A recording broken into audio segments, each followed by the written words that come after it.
Friends, ఇప్పుడే అందిన వార్త హైదరాబాద్ ప్రజలందరికీ భారీ షాక్. ఇవన్నీ కూడా మూసివేత అంటూ లేటెస్ట్ అప్డేట్ అయితే రావడం జరిగిందండి. సో ఆ వివరాలు ఏంటో కూడా మనం వీడియోలో తెలుసుకుందాం. వీడియో చివరి వరకు చూడండి, అర్థమవుతుంది. ఇప్పుడు లేటెస్ట్ అప్డేట్ అయితే రావడం జరిగిందండి. చూస్తున్నారు కానీ లైక్ చేయడం మర్చిపోతున్నారు. వెంటనే లైక్ చేయండి. వివరాలకు అయితే వెళ్ళిపోదామండి. అన్ని వంట గ్యాస్ కొరత వెంటాడుతుందన్నమాట. ఇప్పటికే దేశ రాజధాని ఢిల్లీతో పాటు బెంగళూరు, ముంబై, చెన్నై, కోల్కతా వంటి నగరాల్లో హోటల్స్ మూసివేయబడ్డాయి. ఆ నగరాల జాబితాలో తెలంగాణ రాష్ట్ర రాజధాని హైదరాబాద్ నగరం కూడా ఉందన్నమాట. దేశాన్ని వంట గ్యాస్ కొరత వెంటాడుతుంది. ఇప్పటికే దేశ రాజధాని ఢిల్లీతో పాటు బెంగళూరు, ముంబై, చెన్నై, కోల్కతా వంటి నగరాల్లో హోటల్స్ మూసివేయబడ్డాయి. ఆ నగరాల జాబితాలో తెలంగాణ రాష్ట్ర రాజధాని హైదరాబాద్ నగరం కూడా చేరనుంది. కమర్షియల్ గ్యాస్ నిల్వలు సరిపడా లేకపోవడంతో మరో 48 గంటల్లో హైదరాబాద్లోని హోటల్స్ మూసివేసే అవకాశం ఉందని చెప్పేసి తెలంగాణ స్టేట్ హోటల్స్ అసోసియేషన్ నాయకులు కూడా తెలిపారు.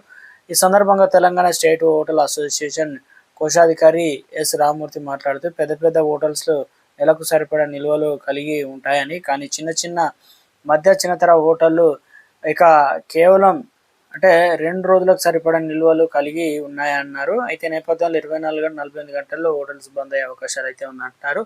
సోమవారం నుంచి కమర్షియల్ గ్యాస్ పంపిణీ విషయంలో తీవ్ర ఇబ్బందులు ఎదుర్కొంటున్నామని ఆయన పేర్కొన్నారు.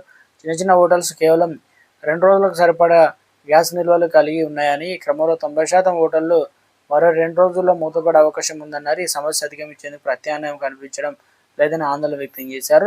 హైదరాబాద్ నగరంలో ఒక హోటల్ మీద దాదాపు 500 మంది ప్రత్యక్షంగా పరోక్షంగా ఆధారపడి జీవిస్తున్నారు.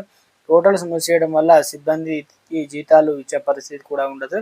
వారు కూడా పస్తులుండే పరిస్థితి దారితీస్తుందని హోటల్స్ యజమానులు అయితే ఆందోళన వ్యక్తం చేస్తున్నారు. గ్యాస్ కొరతను తీర్చేందుకు కేంద్ర రాష్ట్ర ప్రభుత్వాలు చొరవ చూపించాలని కోరుతున్నారన్నమాట.